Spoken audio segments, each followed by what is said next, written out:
Winter is coming, musim dingin datang lebih awal dan kita sudah berada di dalamnya saat ini. Kita semua terinformasikan bahwa di dalam tahun 2023 ke depan nanti akan ada winter, yaitu inflasi, resesi, stagflasi, dan bagaimana menghadapinya. Kalau itu untuk individu, banyak yang sudah mendapatkan solusinya. Kalau untuk bernegara, bagaimana? Faktanya, dalam masa winter, ada satu hal yang pasti dan ini terbukti dalam catatan sejarah ekonomi dunia bahwa di masa winter tersebut terjadilah the wildest money transferring atau pertukaran kekayaan yang luar biasa besarnya berpindah tangan dari manusia satu ke lainnya, dari perusahaan satu ke perusahaan lainnya, dari negara satu ke negara lainnya. Inilah peluang yang akan kita ambil, bukan hanya untuk survive tapi juga untuk berjaya. Apa yang harus Indonesia lakukan atau setidaknya ide apa untuk pemerintah saat ini agar pertumbuhan ekonomi cepat dan kemakmuran tercapai dengan growth lebih dari 7% setahun. Angka 7% adalah angka yang dijanjikan di masa kampanye, yang hingga saat ini angka tersebut belum tercapai. Karena dalam 8 tahun pertumbuhannya seharusnya adalah 56% minimum kalau tercapai, atau bahkan bisa lebih. Kalau tiap tahun 7%, di tahun ke-8 itu bukan 56%, tetapi bisa sampai 70% dibanding GDP nasional Indonesia di tahun 2014 dulu. GDP nasional Indonesia di tahun 2014 adalah 890 billion dolar. Dan di tahun 2021, 1.186 billion dolar. Diperkirakan di tahun 2022, GDP nasional Indonesia adalah 1.250 billion dolar, naik 360 billion dolar atau naik 30% dalam 8 tahun, alias rata-rata per tahunnya 3,75%, hanya mencapai setengah dari janji kampanye.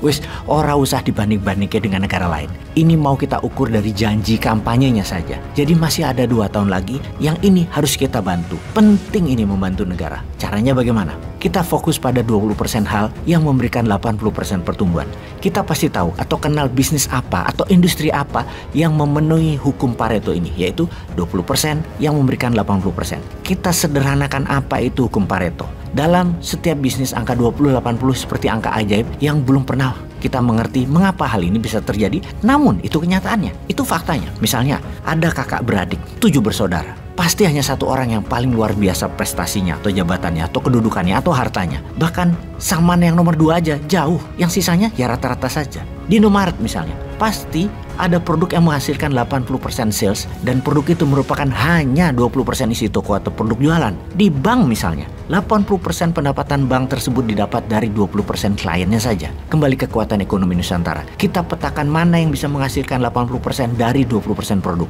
Untuk sementara jangan fokus dulu ke SDM, harus dicarikan lapangan kerja atau harus transfer teknologi. Pokoknya kata harus diabaikan dulu. Kita fokus yang 20% tadi. Fokus jangka pendek growth ekonomi naik. Itu didulukan karena waktu kita sempit. Hal ini kalau sahabat Newman membayangkan adalah kita mendapat posisi sebagai pengelola Bappenas, Badan Perencanaan Pembangunan Nasional, yang mendapat tugas di tahun 2045 nanti Indonesia harus menjadi negara nomor 1 GDP-nya tertinggi di dunia. Saat ini di tahun 2022 GDP negara tertinggi di dunia adalah Amerika dengan 25 triliun dolar atau 25.000 billion. Kita pakai angka triliun saja. Indonesia saat ini adalah 1,2 triliun, nomor 16 dunia. Data itu hampir 24 kali Amerika saat ini lebih kaya dari Indonesia. Diperkirakan di tahun 2045 Amerika GDP-nya adalah 40 triliun dolar, Tiongkok 50 triliun dolar, India 43 triliun dolar. Jadi kalau Indonesia mau menjadi nomor 1, Indonesia harus melebihi Tiongkok, melebihi 50 triliun dolar, alias naik 50 kali dalam 23 tahun ke depan. Jadi kita menengok kekuatan nasional Indonesia. Kita lihat kekuatan Indonesia saat ini adalah wilayah tropisnya, gunung berapinya, dan curah hujannya. Tuhan sudah memberikan karunia air dan lahan subur dari sononya untuk Indonesia. Maka perkebunan bisa menjadi target utama jangka pendek untuk menaikkan GDP nasional Indonesia dalam 2 tahun ke depan. Tanam tanaman jangka pendek seperti jagung, tebu, singkong, tujuannya satu, Indonesia raja etanol. Kawasan di wilayah Sulawesi, Papua adalah wilayah yang cocok untuk tanaman ini, khususnya tebu. Gerakan sekarang membangun, tahun depan sudah panen. Tahun 2024 sudah jadi raja gula Indonesia. 5 tahun, 2029 Indonesia menjadi raja etanol. Ini bisa menjadi energi alternatif terbarukan untuk mengganti BBM, seperti di negara Brazil. Kuncinya memanfaatkan kekuatan sumber daya alam yang tidak dimiliki bangsa lain. Lalu grup-grup besar kelapa sawit harus mengelola oleochemicalnya di Indonesia. Tidak boleh lagi dibawa ke luar negeri.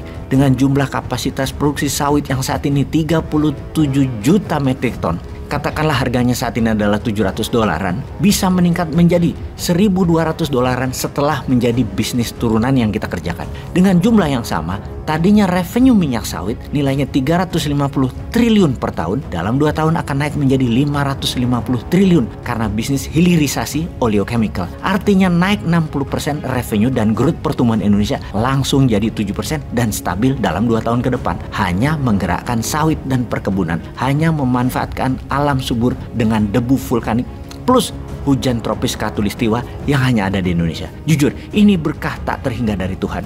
Grup besar ya seperti Sinarmas, Bakri, Astra, Plantation harus bangun oleochemical plant atau pemerintah BUMN bangun dan mereka wajib jual ke BUMN oleochemical sebagai DMO, Domestic Market Obligation. Wajib mereka store ke pabrik oleochemical tersebut. Kita jadi pengendali etanol, kita jadi pengendali oleochemical, bukan sugar sar atau raja gula, raja sawit dan banyak lagi tanaman industri lainnya.